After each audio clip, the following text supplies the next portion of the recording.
یه بزرگی میگفت، خیلی هم خوب میگفت، خیلی هم قشنگ میگفت، خیلی عجیبه. آقا ما آدرس تو نداریم، تو که آدرس ما رو داری.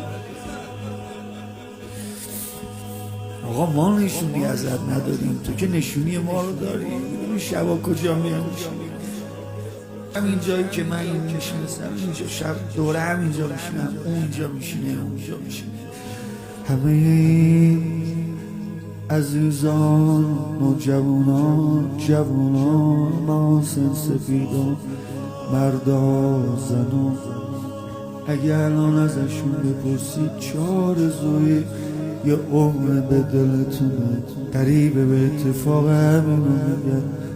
انشالله چشممون به جمال آقامون روشن بشه، آقامون رو ببینیم چه شود بینم رو